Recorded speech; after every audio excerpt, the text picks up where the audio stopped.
Star Trek 57, M23, take 2.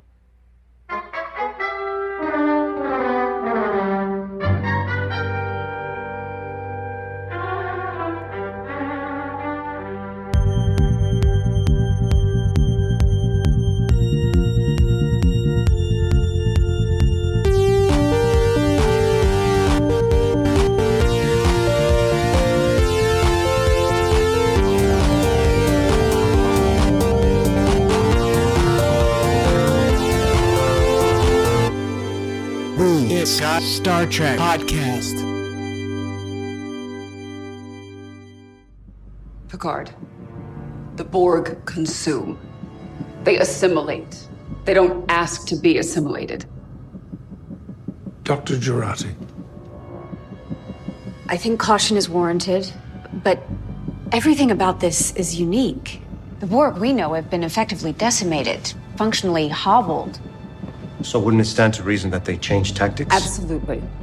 Victory through whatever means necessary, and in the absence of strength, deception. But we could be putting a bullet into the greatest ally the Federation may ever know. Precisely.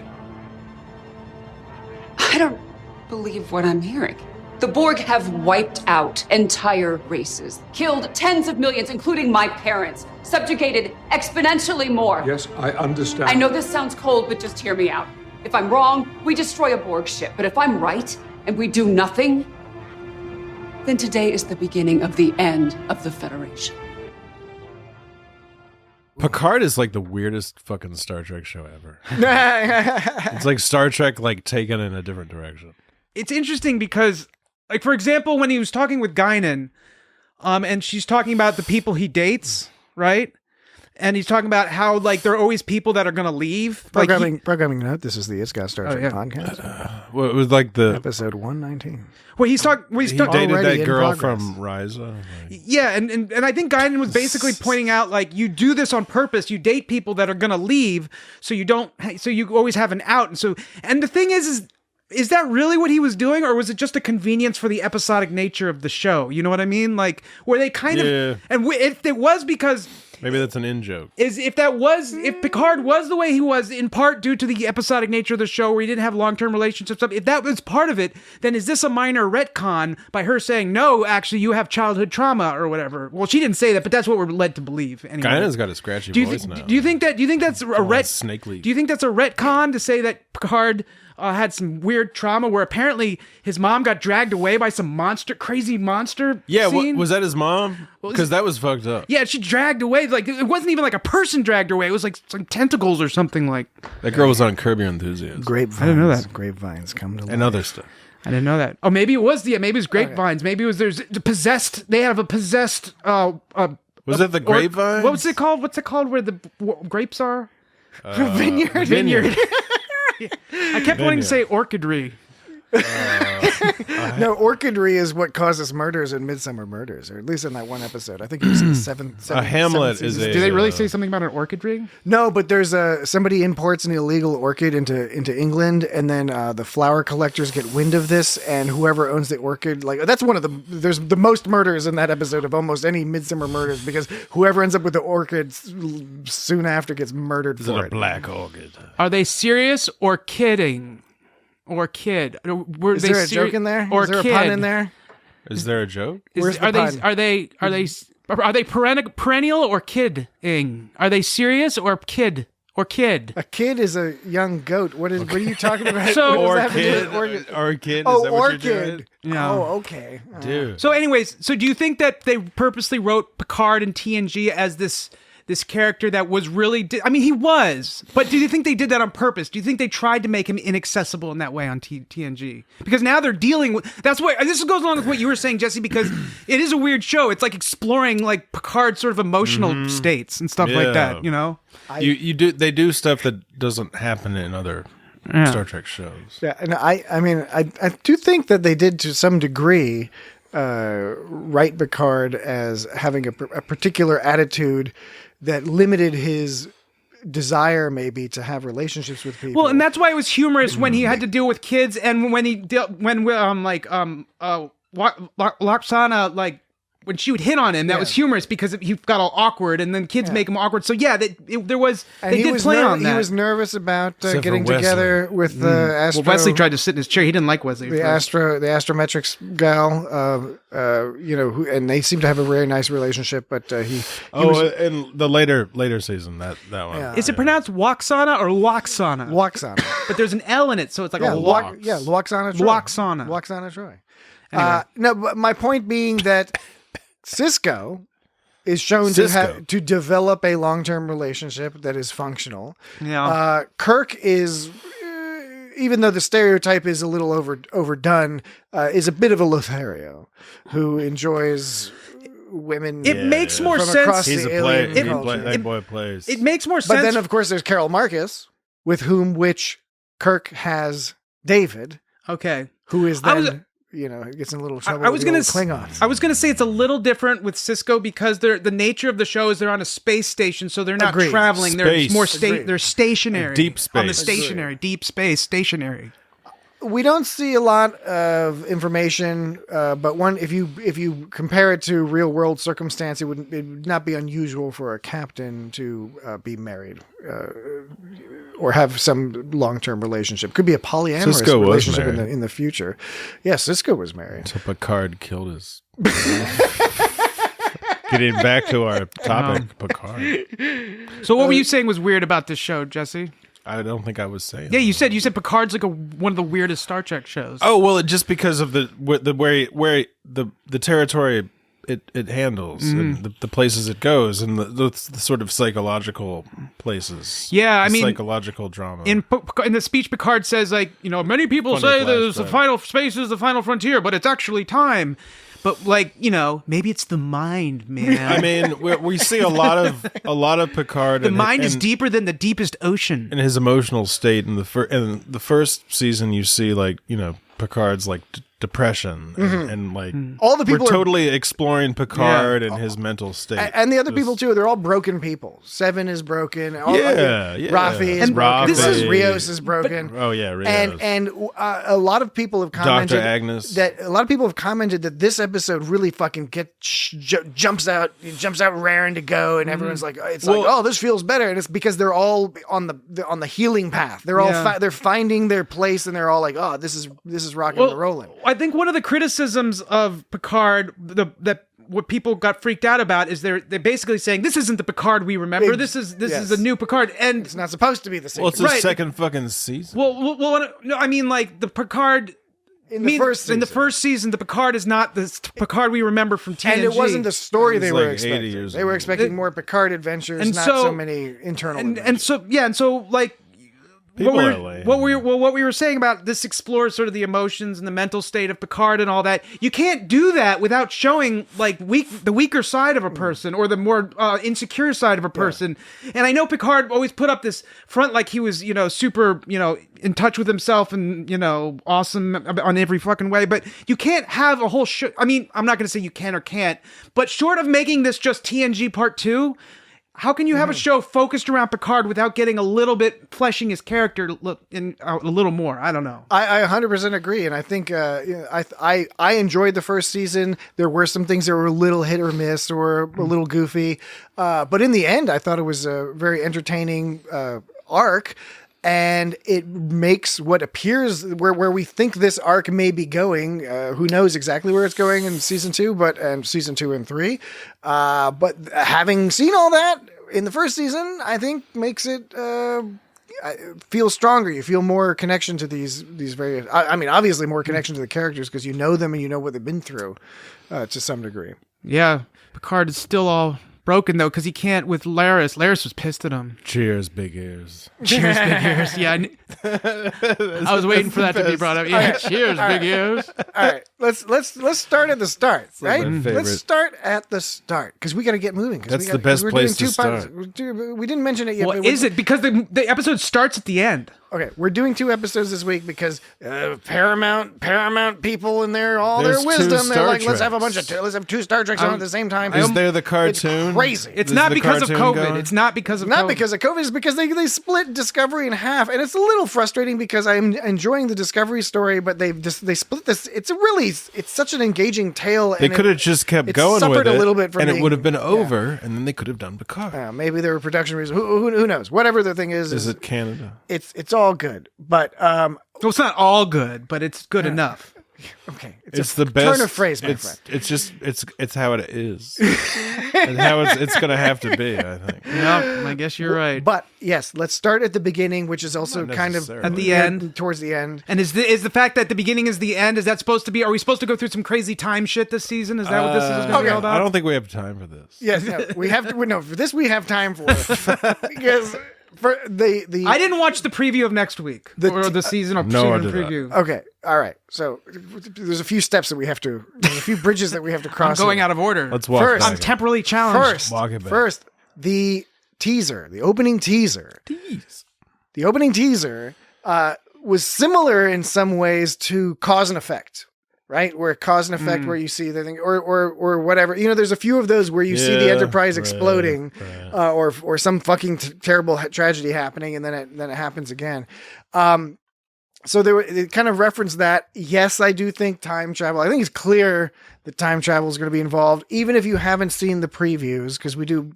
And don't you think that they did that on purpose? They split because there was no No, wait, reason. I did see a preview. There was no reason for them to put the end at the beginning, unless I mean, sometimes shows do that for some kind of a Pulp Fiction stylistic style, effect. just like a Pulp Fiction Yeah, style. but Pulp Fiction, there was Tarantino-esque. There was a little. There was definite. There was a very certain amount of care put in that in Pulp Fiction. Not saying that this was careless. I think there's a tremendous amount of care put in it. There's a couple other things I observed that shocked me. Well, okay, but I'm saying Shocked me to the core. I'm saying the audience will find out later. I don't think they just, later on in this episode. What I'm just trying to say is they didn't just put the end at the beginning just because it was a cool. Because a lot of shows do that, and then they go 3 weeks earlier or whatever, you know, and then they go leading up to the point, and you always 48 wonder, hours earlier. and you always wonder why they use that Well, tactic. they just put the beginning at the end.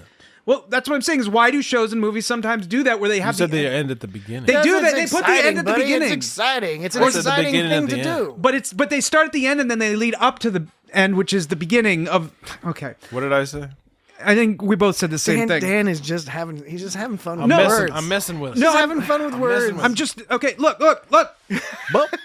I'm saying This is a podcast. People can't look at anything. I can't. I'm just saying. Audio I think I format. agree with you. Is that they put care? They did it on purpose. They did put the end in the beginning. That they did sandwich that whole episode in that, and then they didn't just do it for a cool stylistic effect. I'm saying it implies they did it because they're implying there's going to be some time shit going on. Cool That's stylistic. what I'm saying. They did it for a reason. Yeah. Also, at the end of the episode, Q says you have to go back in time to fix the world. I mean, Well, that's basically what he said. Yeah, but I mean, you know, after the fact, you can be like, oh yeah, they did it like that. Yeah.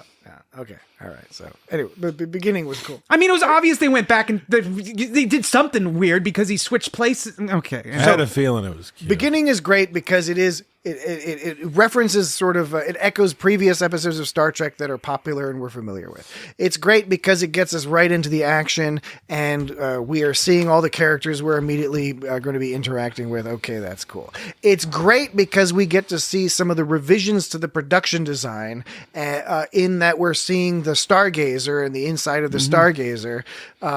And this season they brought back Michael and Denise Okuda and Doug Drexler, who were, you know, they worked back on TNG, Deep Space Nine, all those.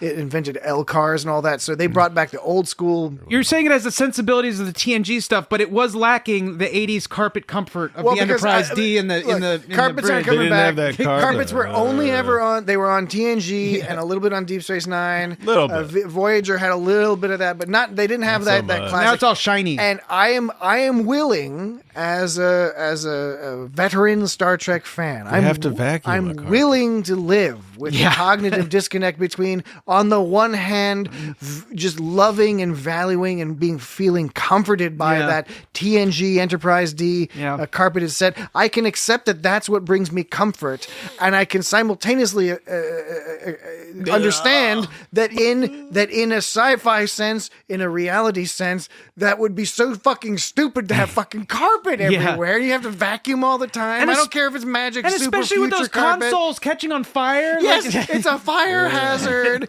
It's not. You might good. as well have guns with bullets. For accessibility, it's not great. I mean, it's just an extra limit. It's an extra more barrier. like accessibility. Oh my god! And you got to replace that shit constantly, and you get all that. What fur happens when and you hair What happens when you underneath. spill red Kool-Aid? It's all ruined. And are they going to have carpeting down in Cetacean Ops? I hope not. That's going to be all fucking moldy Mold City. and shit. Ooh. And not in the fun moldy way, like Smelly. mossy, cool, moldy. Not in the No, fun- like no? cheese mold. Come on. Not cheese mold. The smelly. They ain't making cheese mold down there. So my point is, not cheese. I love this episode, but I was so impressed with the opening teaser, because it just fucking gets you right in there, and it hits you on all these points. Here's your characters. Here's the Stargazer fan, service. Here's cool production design that is modernized, but is in the theme of TNG, etc. Evolved a little bit, mixed with some lower deck stuff. The new uniforms are looking super slick. Yeah, the uniforms are right? good. And you're all like, what is going on? Because all of a Yes. sudden everybody's on this like Federation fucking starship. Like Picard's on there. Well, he's supposed to be like retired or whatever. And like Girardi's on there. And like she's not in Starfleet. And we don't even see them at first because We didn't know we get some Rios lower was decks back. people. I didn't know Rios was back in Starfleet. It's funny. Real quick, it was funny that commenting on the uniforms, because it just occurred to me, like, it seems like such a silly thing to be like, yeah, and I really like their uniforms, but it does. It gives me like some kind of awesome. pleasure. I don't know what it is. Should, because when it's done well, It's the that's whole awesome. thing, man. Yeah. That's what it's all about. It's all about. Rios was back. But we get right into it. You're talking about the scene where are you talking about the very opening scene? The very opening opening scene. Because we don't even start with any of the hero characters. We start with some lower decks type people who Only the hero we don't know who sandwiches. these folks are. Yeah. That's not Some dude with weird, that was on weird, purpose. like phase They were making an essentially overt reference to lower decks by showing us some characters who are Right. sort of lower decks characters. We follow them through the hallways and then transition into the bridge to see what the fuck is going on. There was a problem with that turbo lift. Then we get to see the Stargazer explode and Or did it? zip zap zoop. I had a feeling it was cute. So we learned this whole opening scene is a Borg, well, what looks like a Borg attack. It seems like a Borg attack. It's cute. They're playing it. They're playing it interesting. This So whole the thing, but the thing is that the Borg made unwanted advances on the Enterprise. Enterprise was very clear. They put up their shields, and the Borg. It's not the Enterprise. It's the Stargazer. I'm sorry, Stargazer. You know what I'm saying? Stargazer. You are a It's not that nerd. funny. You are a nerd. No, because I'm always thinking. I always say the Enterprise when I'm thinking about like Discovery Yeah. or like any other ship. I'm always like the Enterprise. heroes, the It's like, heroes. wait a minute, it's not the Enterprise. So Clearly, it's not the Enterprise. right, okay. So the Stargazer, right? Yeah. Not Right. the Enterprise. Which is the name of this episode. So they put. the Star. So they put Gazer. their shield up. The Borg insisted on going through anyways. That's a violation. That's abusive. That's you're breaking down someone's defenses and going The Borg through. also That's, keeps saying, "There's no time. We don't have enough time. We're in a hurry. We don't know what's motivating them." That's true, but it's still kind of like, hey man, I said don't. You're not. Seven says they're Borg, and they look like Borg, but they also look different from Borg because the ship looks different. It looks Borgish, but It looks like a configured differently. Spider Borg. Yeah. Spider Borg ship. That's an awesome The ship. person who beams It's not over, cubey. who may or may not be the queen. I don't know exactly what the deal is. But do you think they're that's a wearing good- they're wearing do like you think that's- a cloak do you and think a it's a- crazy helmet do you thing? like think some kind of Sith. Do you think that's a good message to send across, though, that somebody who's going to break down your defenses Of is going course to be not. good Of person? course not. But perhaps the theme of this season is going to be, which is similar to Discovery's in some ways, finding ways to overcome that one last difficulty. And with Picard, one thing he would have to. It would be interesting for them to explore the idea of him overcoming his hatred of the Borg for what they did to him and what they did to so many other people, and finding a way to make peace with the Borg. I mean, it's wonderful that Janeway defeated the Borg and effectively neutralized them. That's great. What's one better than doing that? Making peace with them. And that's a very Picard style thing to do. So Well, maybe that that's was- what the Because plan there's is. bigger shit out there besides the Borg. And Yeah, like, there's if the species Borg's on- 8675309. Exactly. right. If the Borg's on your side, then that helps. Wasn't that that was Girardi's line? Was that right? Agnes Girardi, right? That's right. her name. So baby. usually the Doctor. Dr. Girardi, right? Dr. Agnes Girardi. So usually the controversy in a show or a movie is that there's this super energy source, and people are talking about how it could be used as the greatest weapon we've ever seen, and that's the controversy about the episode. The controversy about this episode is that they have this Borg species, and they could not be the greatest weapon they have of all time, but they could be the greatest ally of all time. Ally, not alloy. Not alloy. Not A ally. Borg might find calling them an alloy offensive. An alloy from Horizon Zero Dawn is a video game. Ahoy, ahoy. So the point I'm making is just the controversy is not about making a big weapon. It's should we befriend these fucking people that have always done us wrong? You Or know? at least that's what it appears to be. And the way this was set up, the way they had the Borg keep saying, "Oh, we don't have enough time. We're out of time. We want to negotiate. They go, we need power. We need power." But power could be interpreted as like when you're on a hoverboard in the middle of the water. Exactly. It might not be power as in systemic, control over the social, economic, political systems of a group. Power could just mean energy. They literally need energy. And I would not be at all surprised in traditional Star Trek fashion if that's what happens at the end of all of this is it turns out that they're about to save the universe by sucking the power out of all the ships. Do you think this season is going to be a journey basically back to this point again? No, I think they're going to go back way further back in time. But I mean, Back in time. But I've also seen the preview. But I mean, by the end of the season, do you think it's going to end up kind of back at this point yeah, again? that's what I mean. think they'll make a different decision. Yeah, somehow. but it'll come back to this. Well, we're not going to find out what the Borg are up to until the end. That's the mystery. They're going to have the whole season. Is what are these Borg up to? What are they up to? Because I thought it was intriguing because What are they up to? the idea of the when it was introduced, how they were saying, a species that can open and close a hole in space-time wants to join Starfleet and they want to talk to you. Like, that's pretty awesome. And thinking like, wow, what this idea of like, what if the Borg and Starfleet join up? That's totally awesome. Technically the Federation. Federation. Did I get my words mixed up? You were saying Starfleet. I didn't mean to do that. I just am fending off the future letters. But letters and emails that will come in. in droves. At the end of the episode, it seems like they're doing a bait and switch, right? Because first of all, it was like a video game. How awesome that was like a boss in a video game. Yeah. That when they're shooting all the lasers out at people and doing all that. boss. That was boss, but boss, but. It felt like a bait and switch, obviously, because it's like, oh, they don't want to be friends. They just want to do their normal Borg tricks. But like you said, we don't know yet, so maybe it could be a double bait and switch. But like I said, but it's just tricky because the idea of the Borg joining Starfleet, how are they going to come up with a good... Federation. Federation. How are they going to come up with a good reason for Borg joining the Federation? That seems a little absurd. Are cool. That seems a little absurd, but I mean, maybe, but it could be cool. But... all of that was upended, though. He's got these two questions. It's like, was it a bait and switch? Was it not a bait and switch? And then, like, Q comes in and just upends the whole thing, and you don't know what to think, So I thought that was a pretty good... I like how Q just pops in, And I was thinking it was going to be Q, and I was, Picard had that look on his face, like, right at the end before everything went kablooey. Mm-hmm. Those are all excellent points. When we come back, we'll discuss whether or not and to what degree Patrick Stewart's history of dealing with abuse in his family informed this season. We'll be right back. And we're back. Welcome back. My name is Dave Roberts.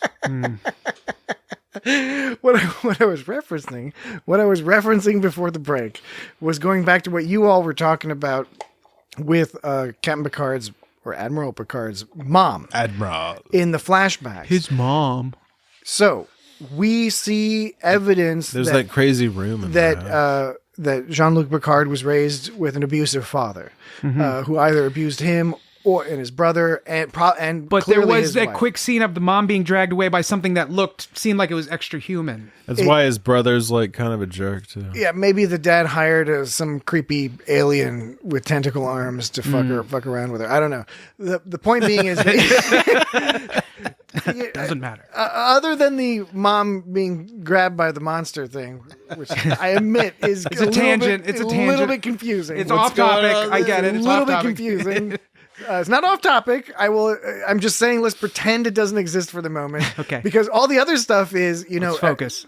Young Jean Luc at one point, his mom is trying to talk up how cool the area is, and young Jean Luc is saying like, will you fight less here? Mm-hmm. And his mom is like, well, yeah, maybe. But if we do yell at each other, blah, blah, blah, just look at she's basically saying when your dad is like trying to beat the fuck out of me, just look out the window and try not to pay attention to it. Which is fucked up. The form a mother's protection over a child takes.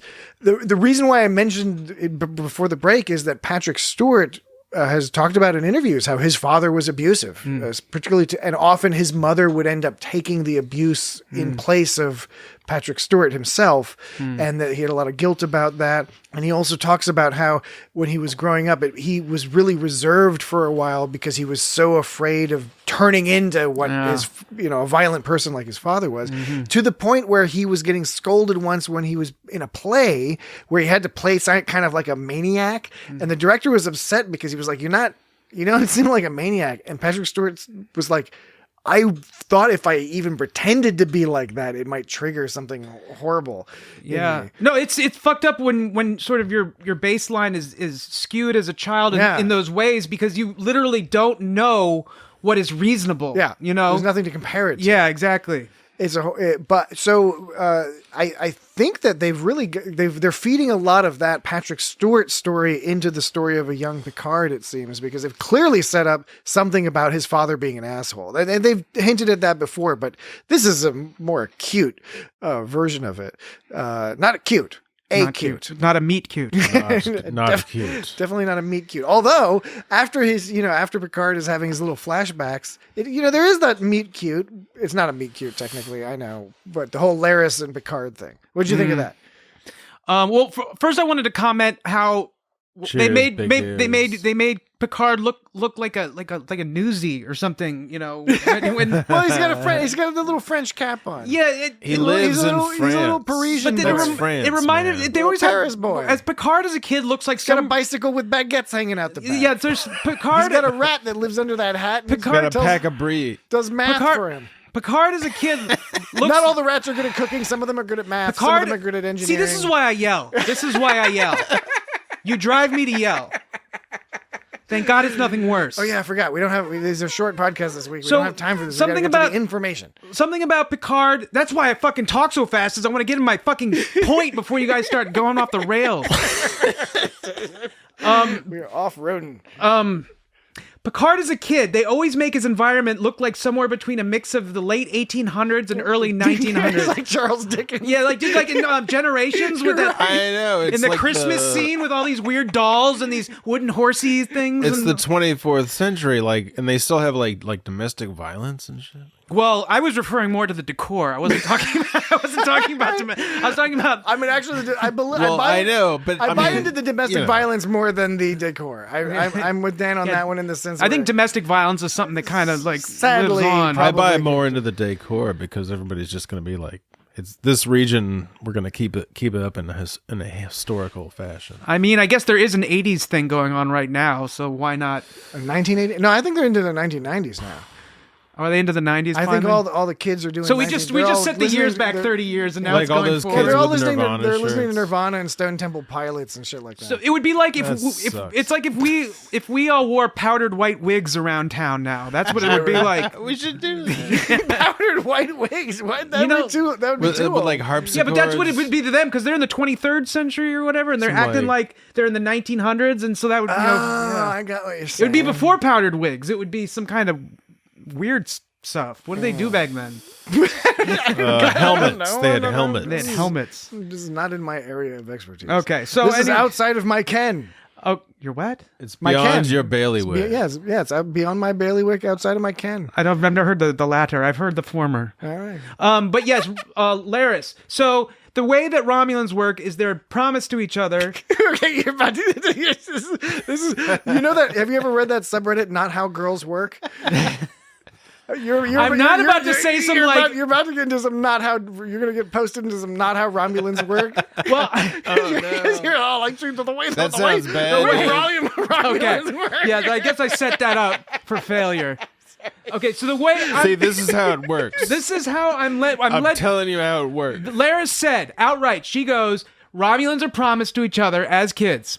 Okay, this is a better way I'm wording it. Thank you for pointing that out, Patrick. I learned something from you today.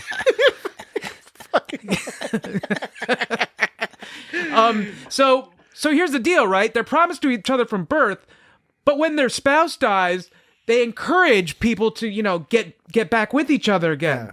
How would they have that kind of emotional and sexual freedom if they've only ever known one person? You know what I mean? It's kind of like... Well, no, she didn't say get back together with other people. It was just go get married again or go get into another relationship. Well, that's what I mean. I'm not saying she goes... I'm saying... I guess I'm confused by your question. I don't understand how not being partnered with one person would prevent you from...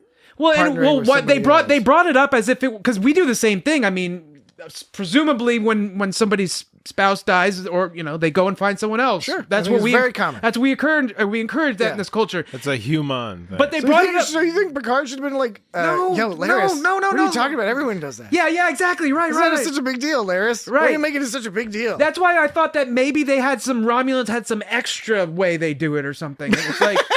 Like they're extra, like let's fuck or something. I don't know. And it's like you spent your whole life being betrothed to this one person, and suddenly you're like, let's fuck. To me, the important fact conveyed in that conversation or that snippet of the conversation was not that they are cool with hooking up after their fucking spouse dies. It was this statement she made before that, which is that Romulans do not feel loss as strongly as humans, and that is an interesting variation on cold-hearted bastards. Well, before we've seen the extremes with the Vulcans and the Klingons and the Andor. The more extreme, either yes emotion or no emotion on some scale or another.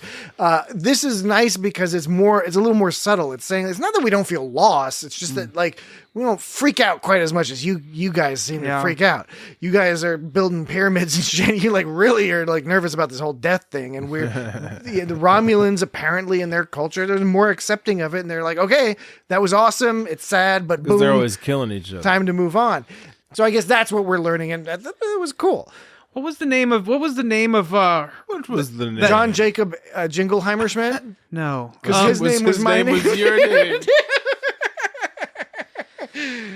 Who was the other Romulan, the one that she was married to? I forgot. Javon, right. So Javon was sort of dropped unceremoniously from the show because he died. Because we never even got a goodbye statement. It's like suddenly they stopped being in the episodes. They were just like, okay, well they're off doing something else. Well, wasn't he like wrestling with some at the end of he got blasted at the end of last season, but I don't think he died. He didn't die did he die in that? I don't remember. I don't think so. I think he got better. I think he got better. I think I feel I've got better. I think it was the kind of thing where they just kind of left it. It's like, okay, well they're off over here for a while. We presume that the Laris and Jover or whatever. No, it's Javon. Jover.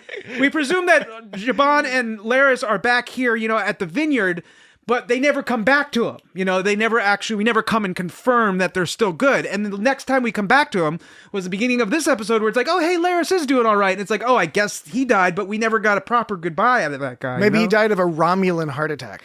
Yeah. It's not a regular heart attack. It's a Romulan. Do you think a Klingon heart attack attacks both hearts simultaneously? They probably don't even get heart attacks. No, probably not. They just get big tummy aches. The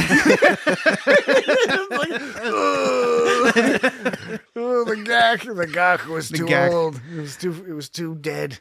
So anyways, that whole exchange between Laris and Picard, they were having such a good night, and it ruined. It's like they tried to make the night too good. They tried a prediction. They tried. No, wait. I'm just saying. Look, I'm just talking about that night. First of all, that view of the fucking orchard from their patio, that was an awesome view. Yeah. That would be so fucking. The production design on this nice place. Entire fucking episode blew it out of the park. But it was great. So gorgeous. Yeah, it was. There was gorgeous framing, and I'm going to talk more about the framing. There was only one part where I thought the special effects looked a little phoned in, but only because it was in comparison to the rest of the episode. There can only be one, and that was there can be only one. The shot of the shot of L.A. If you look at the planets, they look a little, or look at the planets, look at the buildings. The buildings. They look a little smooth, and It Hey, doesn't- that's L.A. L.A.'s full of fakeness, right? Yeah, right. Oh, yeah, it was a meta Topic- statement. It's Yeah. in the future. But Dan. it's okay because everything else in that episode was done really well, blended.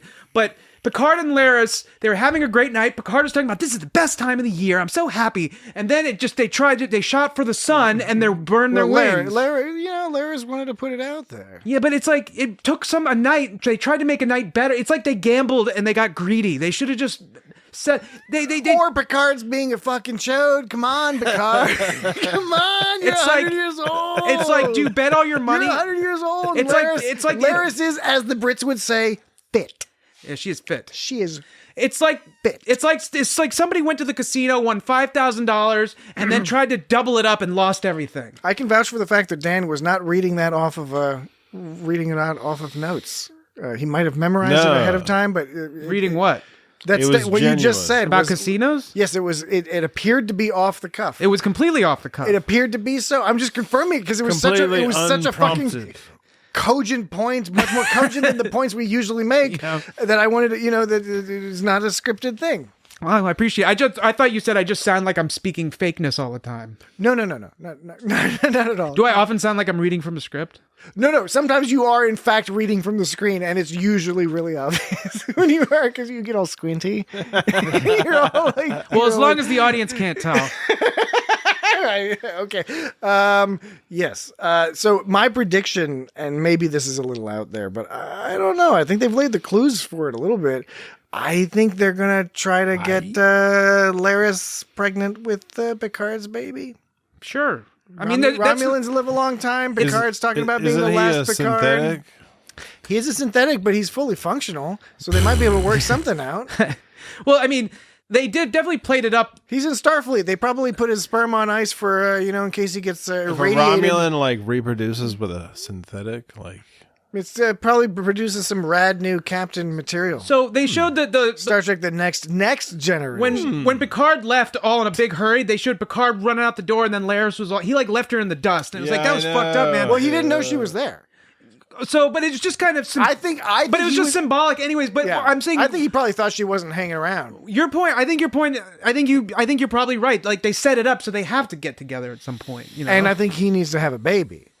She's I mean, specifically baby. let me reverse that. You're going a step further. I'm not saying I think he needs to have a baby, but they might. They're bringing back up this idea that Picard is the last Picard, which we last saw really delved into in Generations. Right? He made a big deal about that when his brother and nephew were horrifically burned to death for some Yeah. reason. That was Why? messed up. Why Is that when would he they started do crying? that? Is that when he was going? They're we will eventually. I think we do need to cover Generations on our podcast because it's an interesting. It's been a while since we've done a movie. It's a flawed. We've only done movie. one movie We've only done Star Trek 6. It's one of our most popular podcasts too, and one of our longest. for good reason. It's a movie. it's a good solid movie. It's a good, solid Nicholas Meyer film. Yes. So Picard. I think to me it makes sense. I mean, again, let me flip it and reverse it. It seems to me that that's the direction the story is going. Mm-hmm. That they are setting us up to remind us that Picard is the last of his line in his family, however you want to define that, however he's defining that. They're talking about legacy. They're talking about what is the final frontier. He said so in his speech. Yeah. And but he's saying the final frontier is time. I think that's going to turn out the final frontier is like fucking love. Or having a child or something. It's not like his mind, like I said earlier.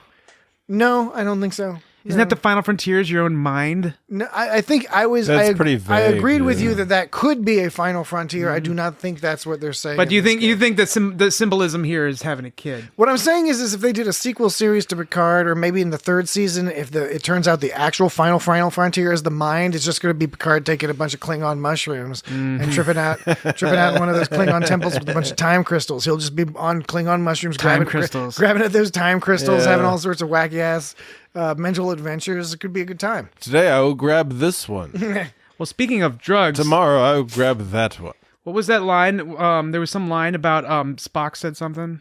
Yeah, when Spock wrote a book, he gave a book written by Spock to Elnor in Starfleet Academy when Elnor was the going on a first training full missions. Romulan.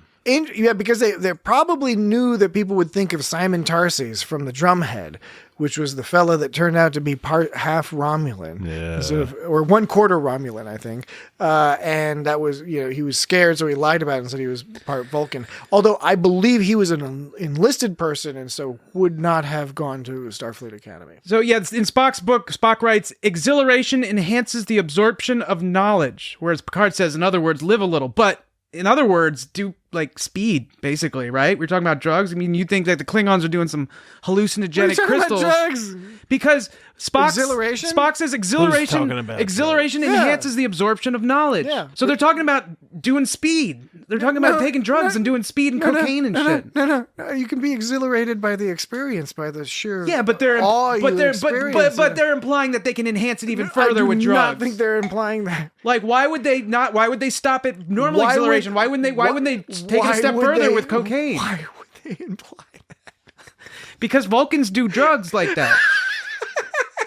Are you thinking of Martians? What and makes the you so Expanse? sure that Vulcans are doing drugs like that? Vulcans are doing cocaine and shit. Cocaine. They doing because exhilaration enhances the absorption of knowledge. It's such a crappy Exhilaration planet. enhances the absorption of knowledge. I think that Exhilaration enhances the absorption of knowledge. Wouldn't they be doing like Adderall? I think Yeah, sure. Why not? I think that can be any. I think it can be any type of exhilaration. Oh, you think it's natural? Okay? You think it's illogical to do drugs? Okay, I get what you're saying. I don't think that they're saying that here. I get what you're saying. It's just painful to Are talk you about. on drugs? It's just really not going anywhere, Are and you we don't drinking marijuana? drinking marijuana. Okay. Okay, So you're talking about hallucinating. Picard should hallucinate on mushrooms. we were at one point we were talking about Picard and Laris, but I think we probably covered the majority of what we needed to cover there, right? Didn't we? Yeah. All right. So when we come back, we will have other things to talk about, including the framing choice. They made some interesting framing choices. Okay. We'll get right to that when we get back from this break. We'll be right. What's wrong with this guy? I'm just going to break. We'll be right back. You're not doing a good job of going to break.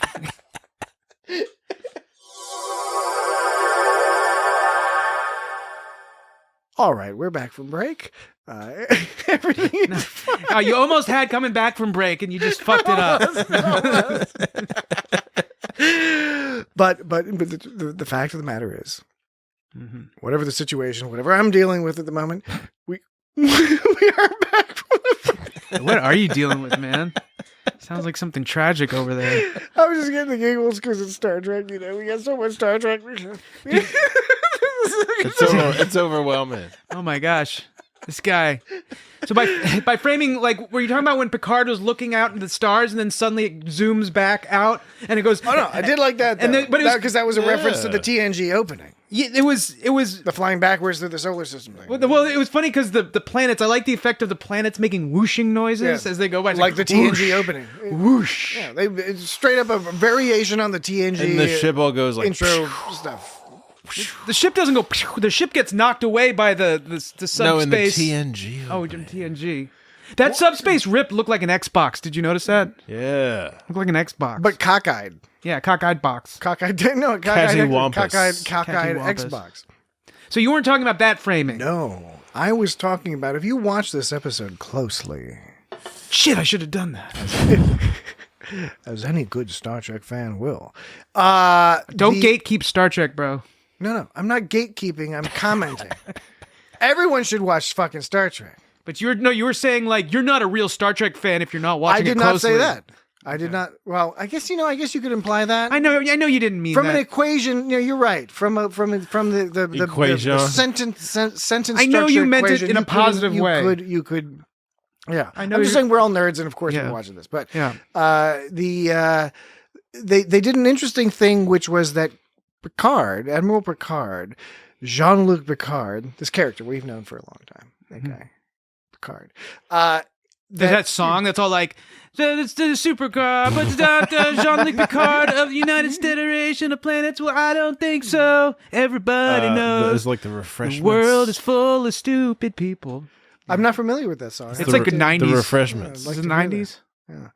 The same people that do the King of the Hill, Jax. So, yes, the refreshments. Who did the Friends theme song? Some other people. Was that the refreshments? Some other bozos. It was always the refreshments. No. Star Trek. Picard. Star Trek. We don't have time for this. No time.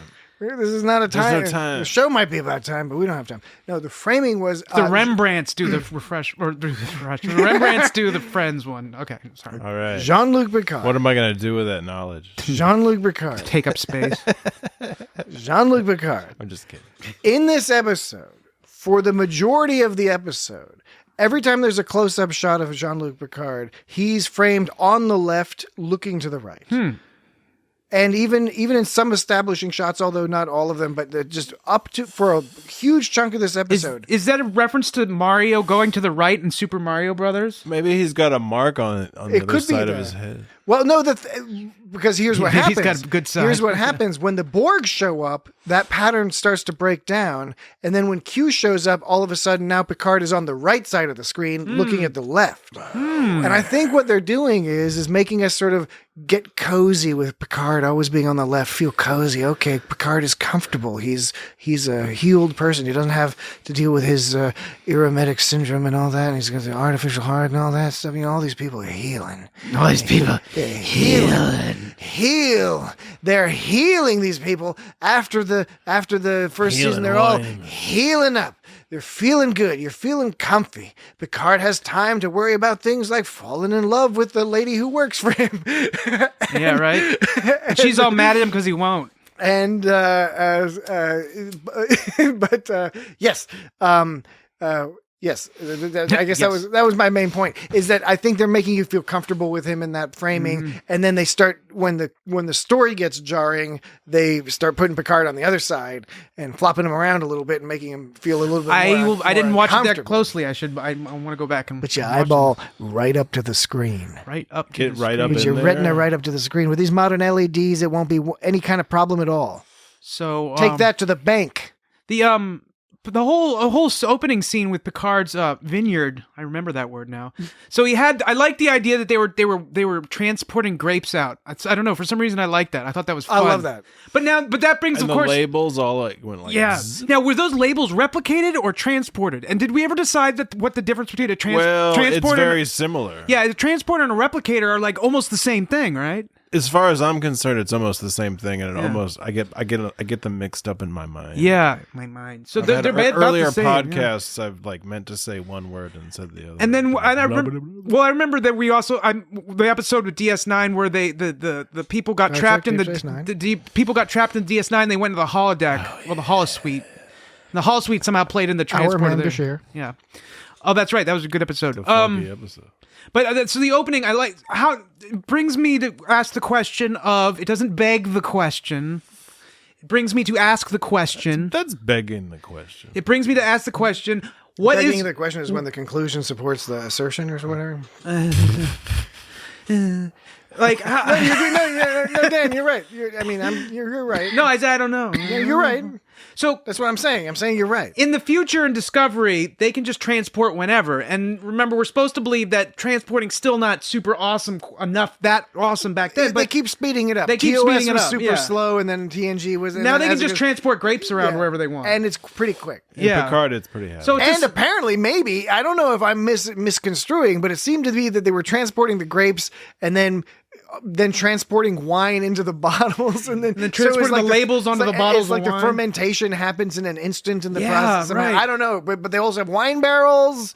yeah. So do they age this shit at all? What do they do? And they had people, but they also had collector robots. Like, why do they need people if they already have the collector robots? I don't know. and there was like a flying robot. Oh, I guess the collector robots were transporting the grapes into them, doing the fermentation in those flying robot things. Yeah. And the people were doing some dirt work or something. I don't know. We got to Dirt learn work. more. We got to Gotta learn know more. I want to know about how the this. Chateau Saint Picard works. Chateau Saint Picard. I don't think it's Chateau Saint works like Picard. a I think it's just Chateau Picard. I don't think so. Okay, so we zoom out, and we see the USS. Is it the which is the USS Avalon? I think this is the Avalon. Is it the one that gets all like The beginning part. messed up? Where Gets it all messed bounces up. apart, and they're all like, Starfleet. I liked how Starfleet, what's up? There's a spatial anomaly out here. What are we going to do about it? I always love the different takes they have on what a spatial anomaly, like a rip in subspace, looks like. This one, it looked like a spider web being torn Well, because asunder. there's always different stuff. Yeah. Where are these people coming from? Who knows? Didn't it look like a giant spider web? Like you said, like an it was Xbox. An Xbox turned into cockeyed Xbox. that turned into a giant spider web that got ripped apart. Sure. Sure. So we go on the boat. We get on the boat with 7 of 9. What's the name of that boat? You mean the La Serena? That's Serena. That's what it is. I couldn't remember the name of that boat. It's a ship. Why do you keep calling it a boat? Because I just I said it by accident and went with it. Space boat, coast to more coast. like alien style. He was like, "Hey, get on that boat." Get on, because they're always talking about space as in should be like the Navy, but it's really the Air Force or is this the Space Force? All right, so 7. What was kicking the ass of some pirates with Emmett, the hologram, Right. who appears to be It appears as 7 may have squished all the holograms into one. Yeah, she said that, right? And they did appear. Squished them all into one, so she's just hanging out this one Emmett. I forget. Is Emmett supposed to be like? Is that based on Rios? Because it looks just Yes, like, it is based on. I couldn't remember. It is Rios. I couldn't They remember were how all last Rios season because yeah. Rios was crazy. That's and he created right. a bunch of. He reprogrammed That's the emergency right. engineering hologram Okay. and all that. All of them. He programmed to look like him because he was crazy. I couldn't remember how that all went together This last guy season. was broken in the Yeah. mind. That's right. He was all broken. But through the course of events that happened over season 1, he was healed. He became unbroken. Now he's all set.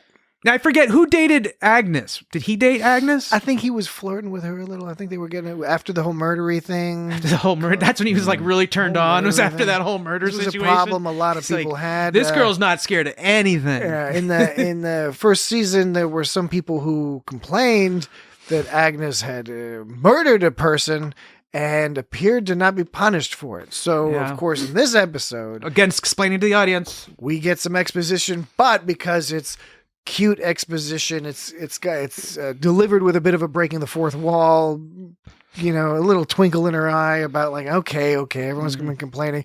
Got the alien stuff going on up here. Starfleet was like, you're cool. And guess what? Starfleet has done that a million times before. Geordi tried to kill some Klingon guy and he was under Romulan control. He didn't get put in jail for that. Barclay tried to take over the ship. That's in Nth right. Degree, In the Nth Degree, which we talked about not too long which I talk ago, about all right? the time, apparently. Yes, you did mention it last episode. That's a real heavy case of recency bias. Where it's like that's the last I don't know, something episode of Star Trek you watched. Something TNG. about when I've seen that episode before, but when I saw it this most recent time, for some reason it hit me harder. It's really I don't know. affected you? Yeah, it really That's affected me. great. That's what we're in this business for. Yeah, it's just so The business of variety. cast. Yeah, Podcast. I'm not saying it's the best episode or whatever. It's just for whatever reason it hit me just right. That's cool. I'm cool with that. I'm excited about it. Yeah, speaking of, so that exposition happened when that dude was trying to flirt with her. He said something about her hands created something. What did you get that? Because part? Girardi was involved in the development of Soji and Oh yeah, I wanted to see what hands could create such a wonder. Okay, yeah, that's what these are a bunch of bits. she and was an android positronic roboticist. Yeah, that's right. Androidicist. See, I have all these gaps in my memory from last season, and I really should have watched the whole first season over again because it's like I can't remember stuff as well as I used to for some reason. So, Did you dig the fact that they were hanging out with some Deltons from the first? When was the last time you saw Star Trek: The Motion Picture? Been a while. Oh, it's were been those decades. Deltons? They were It's been decades. Deltons. They were Deltons, and highly recommend to get the Blu-ray version. I think they're releasing the director's cut in Blu-ray. Some people prefer the director's cut because it's tightened up a little bit. Is it shorter? I think it may be. Usually one of those, it's longer. yeah, but I think it might be one of the rare director cuts. I could be wrong, but it might be one of the rare ones where it's. I just know that the scenes are a little tighter, but your mileage will vary. But I watched the original motion picture, the regular theatrical cut, not too long ago, and so it was cool seeing a whole table full of On Deltons. Raritan 4. Yeah, even though that's not where they're from, but I guess they're just hanging out at this this new planet that we haven't heard of before. Yeah, they were all sitting at that hoity-toity aristocrat meeting or whatever. Isn't that kind of like it was all like everyone was all fancy? Well, yeah, and I think part of that was just because they were Deltons. Yeah. And they're supposed to be like the most beautiful people ever. Yeah, I think that's in the motion picture they talk about how they have to like take an oath of celibacy to hang out in Starfleet because otherwise Like they want everyone will be distracted. Oh man. It's kind of ridiculous. So, but it worked out here. I did enjoy the interaction between Jurati and Dr. Jurati and this Delton, because her being kind of three sheets to the wind, was funny. At the meeting, what's her name? Soji, right? She mentioned that she mentioned that Shoji or Daj. I always forget which one was the one that died.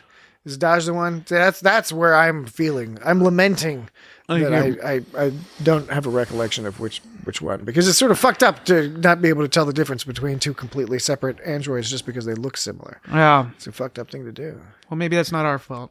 No, it is our fault, but we can correct that. Okay, we'll look it up at some point. So she mentioned briefly that the Starfleet had ended a ban on synthetics. Now, yes. That happened presumably after the end of the last season. Now, when the synthetics were instrumental in helping defeat the terrible This enemy. is a tricky situation, and it's obviously, I guess, one that they kind of brought up initially. I guess it was either explicitly or implied. How banning synthetics, the reason you're doing it is because you want to prevent unethical experimentation on humans and stuff, right? Isn't that why you ban synthetics? Because you don't want people to be like fucked with and sold and turned into... I don't know. What is the motivation for banning synthetics? The Federation's motivation for banning the synthetics was because they were able to be hacked and used against the Federation in a terrible catastrophe. And so it's exploitative. That's kind of what I was getting at, is that you're trying to prevent exploitation of humanity and things like that. So, but at the same time, there's already going to be synthetics that exist, and what, you have to take away their rights? Take care of them? Take care of them? No, not take care of them. Just show her a good time. So... It's good that Pulp Fiction reference. It's good that they got rid of the ban on synthetics, because just because you're synthetic obviously doesn't mean you should be treated less than human. And even though that wasn't their intent, it's probably a side effect. It's like these synthetics are banned, and then people are probably going to be prejudiced against them. Yeah. So it's good to take the ban away, but then at the same time, it's like, well, now they're opening themselves back up for abuse on the... So it's which way do you go on that one?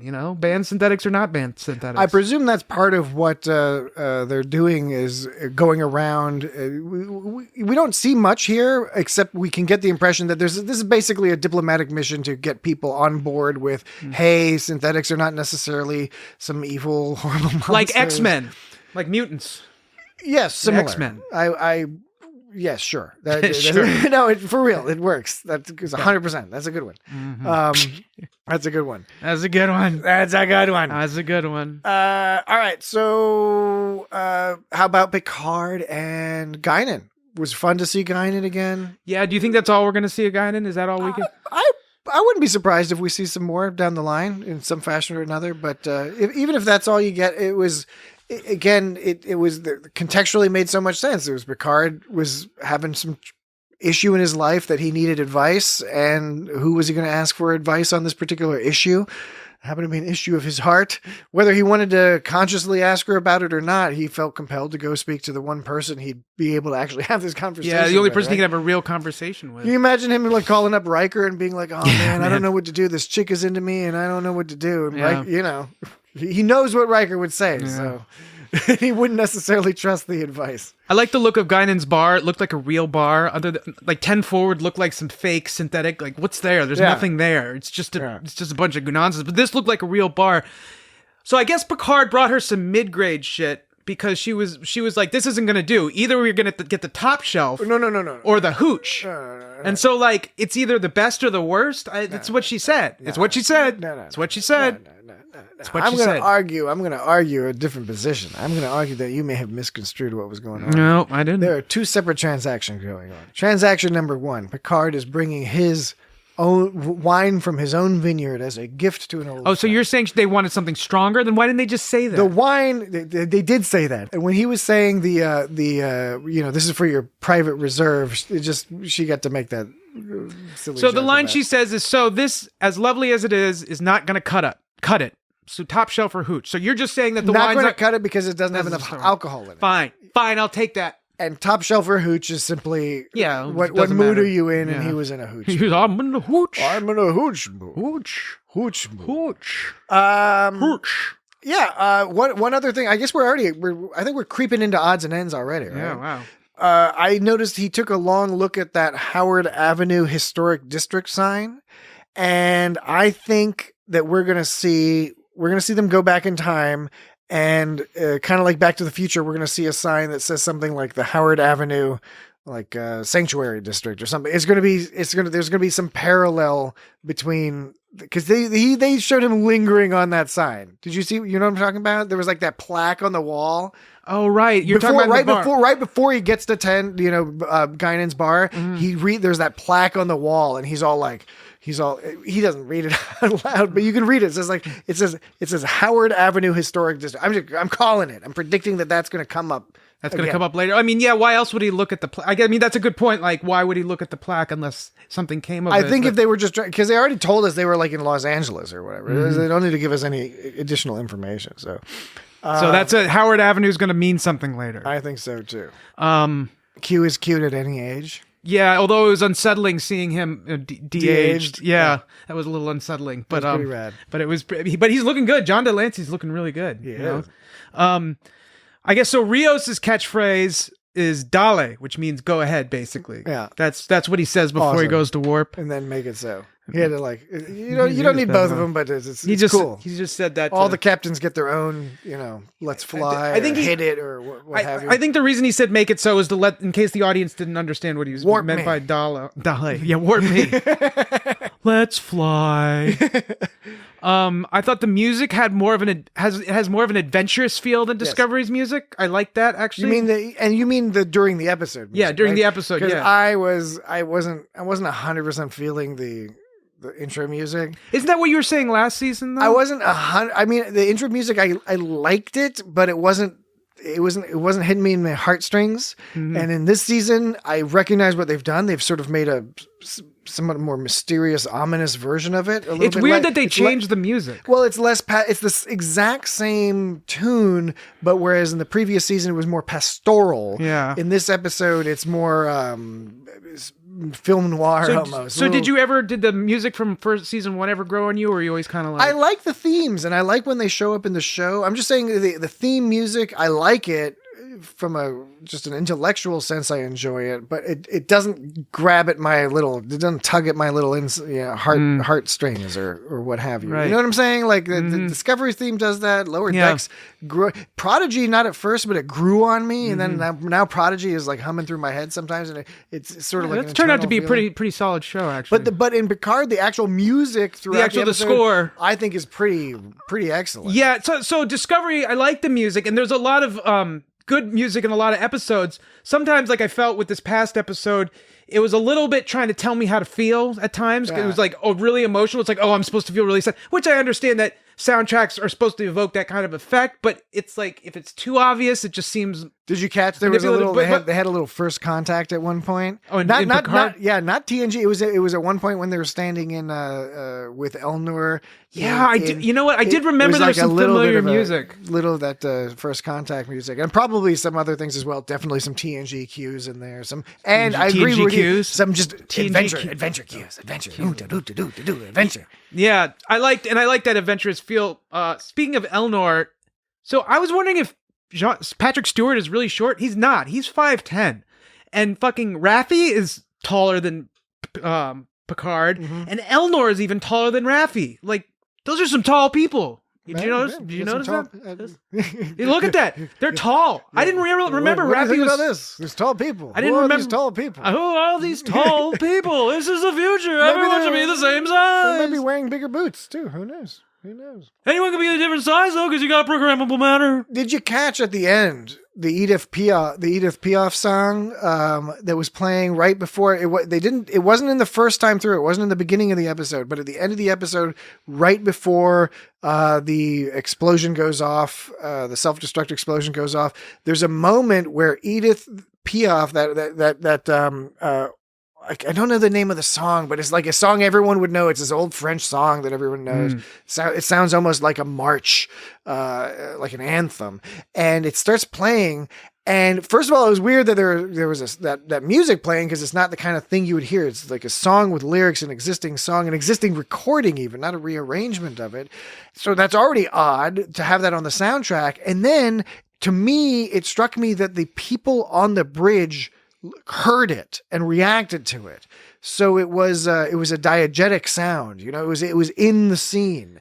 And so the idea of this French proud French anthem type music playing right before the ship explodes and right before the Borg entity says, "Look up," Captain Admiral Picard, look up. That whole business is so fascinating. I'm so looking forward to see where they go with that. Yeah, I mean, if like between the look up and then what you just said, if they did actually hear the music, that's what you're saying. Is Q playing a soundtrack? Is that whole scene made up by Q from the start or something? Is he just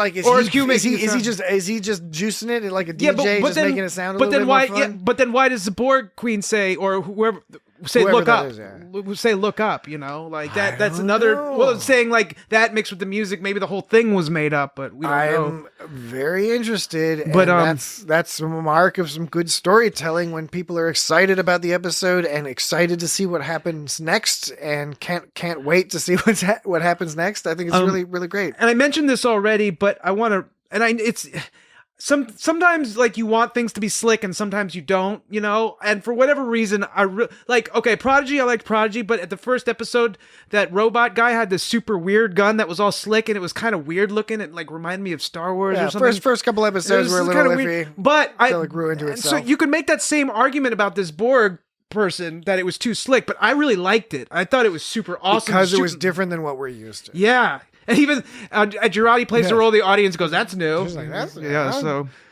So yes, Seven. Speaking of Raffi, Seven and Raffi, were they a thing last season? I don't remember that. Yeah, they were. I mean, they held hands at one point, so there were right. some hints that there was some relationship building, and looks like they're going to take that slow, for better or for worse. Seven, they've really built up as this swashbuckling cowboy type, which is kind of fun. Yeah. It's like a Han Solo, like the whole ship thing with what's the name of what was the name of his ship again? The La Serena. Serena, yeah. It's between the whole. It was like a whole Lando, Calrissian Han Solo moment. Solo. Solo. I could only look up. I enjoy that. I enjoy what they're setting up with her being the person who is most against the idea of any sort of detente with the Borg. And when she also has the grievance that people treat her as if like she's going to do some of that. So she's got some real deep-rooted trauma. And totally justified. And that's going to make it a fascinating potential story to see how they play it out. Time travel does appear to be something that's going to factor in here one way or the other. And so it's going to be fun to see what they do with that. So all in all, I thought fantastic episode, really exciting. I also think I know you already see people calling for a USS Stargazer spinoff. Mm-hmm. We know Picard, the show is only going to last one more season after this second season. That's just by design from the beginning. It's a 3-episode arc. Not going to happen. So, what's not going to happen? People are calling for Stargazer spinoff. I would vote for yes. Very positive about this. I think they want shows. I think, presuming people respond well to it, and I think they already have responded well to the idea of Rios as a captain on a Stargazer, and there's some of the possibilities there. They could do something with that. We'll see how that progresses through the. I don't know if we're going to see that much more of the Stargazer until maybe the end of the episode or the season, because it appears they might be they're exploded. So they're exploded. So this whole episode is kind of set up like a Christmas Carol or It's a Wonderful Life type situation we got going on, basically, is how they set the season up, right? Didn't they say this is the end of the path not taken? Doesn't that mean if something different had happened? Yeah, and so it's going to be like one of those, which could be get cool. really giant Starfleet symbols, like hilariously oversized Starfleet badges. Yeah, what was it that portrait of, was that Picard? It was Picard. It looked weird. He looked like Red Fox. Yeah, no, not Red Fox. Sorry, Red Foreman. Red Foreman from what's his from That 70s Show. Yeah. Yeah, there's a similar painting of Picard in the regular timeline, in a similar pose, except it doesn't look as sinister, and he's wearing his normal uniform instead of whatever sort of fascist uniform they put him in there. When they were talking about how the Borg was going to send an emissary over to the Stargazer. Did that make you think of Benjamin Sisko? Yeah, did you think it was going to be? Wouldn't it be awesome if it was Benjamin Sisko? What if that was the big reveal at the end? It was. Well, it's funny you say that. Uh-oh. Because in Captain Picard's or Admiral Picard's study on his table, where he has served his Earl Grey tea cold, He puts it down on this table, and there's a bunch of quote unquote junk on the table. But one of the main things, Easter eggs. one of the main things on the table is, and I don't know if you remember, but there's that episode of Deep Space Nine where Cisco finds this tablet, like this old Bajoran tablet, and then he like breaks the tablet and like all sorts. I don't want to spoil the story, but it's an important thing, and it's very clearly the broken pieces of that tablet that's from Deep Space Nine, from that story with Cisco. Easter eggs. Very important story in the Cisco mythos, the Cisco emissary mythos. So maybe just an Easter egg because Picard isn't interested in archaeology, maybe leading to something more. And I think we're going to find out next week, perhaps, just how well it connects to some other things going on in the old Star Trek universe. They mentioned isolinear again. They said there was an isolinear fragmentation. Have they mentioned that other than that other episode? I mean, they mentioned isolinear all the time. You got your isolinear, but they've only rods, mentioned you got your isolinear chips, but they don't mention isolinium that often. No, isolinium, that's its own thing. Yeah, that's weird. It's weird how that works. The last thing for me was just to mention, of course, I didn't want to forget that they mentioned the USS Hikaru Sulu, which presumably is named after Captain Sulu of the Excelsior, and of course, worked on the Enterprise for a long time under Kirk. The USS Grissom, which is in Star Trek 3 and is blown up, the old one, but so this is a new USS Grissom. And then, of course, the USS Excelsior, which, I don't know, is that a new Excelsior? Is it just the old Excelsior that's still around? Because the Excelsior started in the Star Trek 3, and then it was all throughout TNG. They were using the Excelsior all the time in Deep Space Nine. So maybe the Excelsior is just still trucking. Oh, I had a question. When his special room, like that they all fixed up as a kid, apparently, did they just never fix it up? Because it was still dilapidated, like back into his adulthood, wasn't it? Well, they painted it a little, but it looked all fucked up when he was an adult. Yeah, well, he was gone for a long time. Yeah. He was on the... But I thought the rest of the house... this guy was the captain of the Enterprise. Yeah, the rest of the house looked fine, but there was also the captain of the Stargazer before that. They definitely did it on purpose, because the rest of the house is fine. It's just that one room got all fucked up again. I agree. I guess they went for atmosphere over sensibility. Well, maybe it's just like he has trauma with that room. Good point. Yeah. I think that could be it. All right. Well, if there's nothing else, I think that'll do it for us this week. Doubleheader episodes. So this is the episode that covers Star Trek Picard season 2 opener. If you're watching Discovery, we also put in an episode this week covering episode 11 of Discovery. And next week, more Picard, more Discovery. All right. And It's Got Star Trek, at It's Got Star Trek on Twitter and Instagram and Facebook and YouTube. And you get the Apple Podcasts, and you can do the Google Podcast, all the podcast places you could do that. Feedback at itsgotstartrek.com, www.itsgotstartrek.com. Boom, boom, done. Podcast is over. We did it. We did it. All done. 2 podcasts, all done. There you are. I've been looking everywhere for you with a cup of what is now definitely Earl Grey cold.